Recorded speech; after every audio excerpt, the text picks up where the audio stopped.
তো বড় মাছটা ভিডিও হচ্ছে। শৈল মাছ চাষে কেন আমি লাভবান হতে পারিনি তার 5টা কারণ আমি খুঁজে বাহির করেছি আপনাদের কমেন্ট এবং আমার গবেষণার ভিত্তিতে। সেই 5টা কারণ আপনাদের সঙ্গে উল্লেখ করব এবং আপনারা দেখতে পাচ্ছেন আমার পিছনে যে শৈল মাছের যে ঘেরটা সেইখানে এখন আমরা কি চাষ করতেছি, এবছর শৈল মাছ চাষ করতেছি কিনা সেটাও জানাবো ইনশাআল্লাহ। কেন লাভবান হতে পারিনি তার প্রথম কারণ হচ্ছে, আমরা শৈল মাছের পোনা যখন দেখলাম, শৈল মাছের পোনা দেখার পরে আরো 2টা মাছ ছিল যেগুলো হচ্ছে মা এবং বাবা মাছ, সেগুলো কিন্তু আমাদের চোখে পড়েছিল, আমরা সেগুলো কিন্তু ভিডিও করতে সক্ষম হয়েছি। আগের ভিডিওর কমেন্ট সেকশন থেকে জানতে পারলাম এক দর্শক বন্ধু তিনি বলেছেন যে এই যে বড় বড় 2টা মাছ, এই বড় বড় 2টা মাছ পরবর্তীতে এই ছোট ছোট মাছগুলোকে খেয়ে ফেলছে।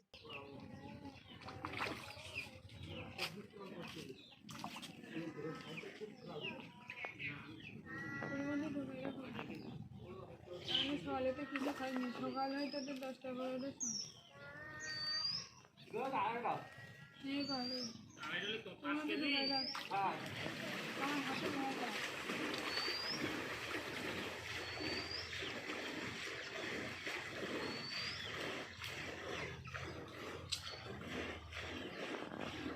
আমি পরবর্তীতে দেখলাম বিভিন্ন সাইটে যে রাক্ষসে মাছ তারা একে অপরকে কিন্তু খেতে পারে। তো এই কথাটা হচ্ছে যুক্তিসঙ্গত। আমাদের উচিত ছিল যে ছোট পোনাগুলো দেখার পরে বড় মাছ 2টা ধরে ফেলা, এটা চেষ্টা করলে আমরা ধরতে পারতাম। এটা হচ্ছে 1 নম্বর ভুল। 2 নম্বর পয়েন্ট হচ্ছে, আরো একজন দর্শক বন্ধু কমেন্ট করছে যে একটা মাছ আরেকটা মাছকে গিলে খেয়ে ফেলছে। তো এটাও হতে পারে। এটা হচ্ছে এইভাবে যে আমাদের পুকুরে কিন্তু আমরা পোনা বাইরে থেকে নিয়ে এসে ছেড়ে দেইনি, শৈল মাছ এখানে কিন্তু বাচ্চা দিয়েছিল। তো পোনাগুলো দেখার পরে আমরা যদি পোনাগুলো ধরতে পারতাম, অথবা পোনাগুলো যতটুকু সম্ভব ধরে অন্য কোনো পুকুরে, আমাদের পাশে কিন্তু আরো একটা পুকুর আছে, অন্য কোনো পুকুরে স্থানান্তর করতাম, সেক্ষেত্রে আমরা একই সাইজের মাছগুলো দিতে পারতাম। আমি কিন্তু এইগুলা আপনার যে ডালা দিয়ে, শাক মাছ রাখার যে ডালা, এই ডালা দিয়ে কিন্তু একবার পোনাগুলো তুলছিলাম। তোলার পরে আমি এগুলো বিভিন্ন সাইজের দেখেছিলাম, মানে কোনোটা একটু বড় কোনোটা একটু ছোট। শৈল মাছ বা যে কোনো মাছ যখন বাচ্চা দেয় এগুলো ছোট বড় থাকতে পারে। তো এগুলো ধরে নিয়ে যদি আমরা আলাদা কোনো পুকুরে একই সাইজের মাছ দিয়ে রাখতে পারতাম, তাহলে কি হতো, ওই মাছগুলো একই রকম বড় হতো, একটা আরেকটাকে গিলে খেতে পারতো না। এটা হচ্ছে আমাদের 2 নম্বর ভুল ছিল।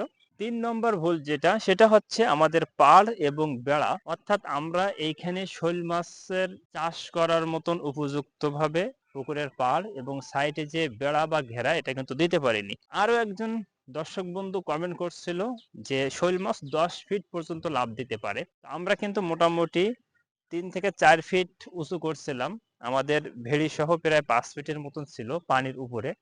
তো এইটা কমপক্ষে আরো 3-4 ফিট উঁচু করতে হতো, কেননা এই আশপাশে কিন্তু অনেক ঘেরে, মানে এইদিকে তো লোনা পানির বসবাস, এইদিকে খুব একটা শৈল মাছ পাওয়া যায়নি, কিন্তু ওই সাইডে এই যে আমাদের মসজিদের পুকুর, ওই পাশে আরো একটা পুকুর আছে, এই 2 জায়গায় কিন্তু প্রচুর পরিমাণে শৈল মাছ পাওয়া গিয়েছিল। তো সেটা এখান থেকে উঠে গেলেও যেতে পারে, এবং আমাদের চোখের সামনে কিন্তু ছোট ছোট মাছ কিছু উঠে গিয়েছিল ওই সাইডে, তারপর আমরা ওই সাইডে নেট দিয়েছিলাম।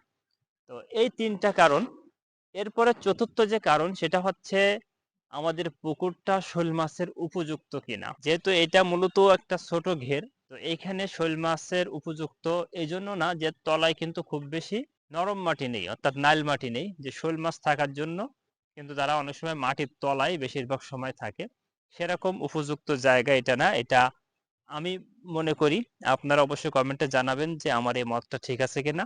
এবং 5 নম্বর যে কারণটা, সেটা হচ্ছে সবচেয়ে গুরুত্বপূর্ণ, সেটা হচ্ছে আমরা পরিকল্পিতভাবে আসলে শৈল মাছ চাষ করতে পারিনি। তার কারণ হচ্ছে এইখানে শৈল মাছ কিন্তু আমরা চাষ করার উপযুক্ত করে ঘের বা পুকুর কিন্তু তৈরি করিনি।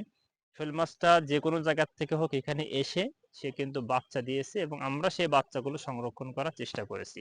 তো এছাড়া আর কোনো কারণ যদি থাকে, অভিজ্ঞ যারা দেখবেন তারা অবশ্যই কমেন্টে জানাবেন। এবং আমার পিছনে যে পুকুরটা দেখতে পাচ্ছেন আপনারা এই মুহূর্তে, এটা আসলে মূলত একটা ছোট ঘের।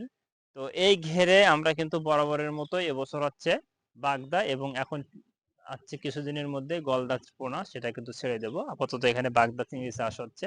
এবছর এখানে শৈল মাছ চাষ হচ্ছে না, কেননা শৈল মাছের উপযুক্ত এটা না। তার কারণ হচ্ছে এর চারিপাশে কিন্তু লোনা পানি এখন অনেকটা মিঠা হয়ে গেছে বৃষ্টির পানিতে।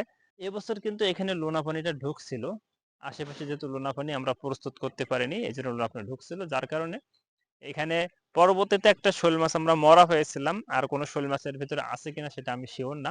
যদি থাকে, যদি এবার পোনা পাই, তাহলে তাদেরকে সেইভাবে সংরক্ষণ করবো ইনশাল্লাহ।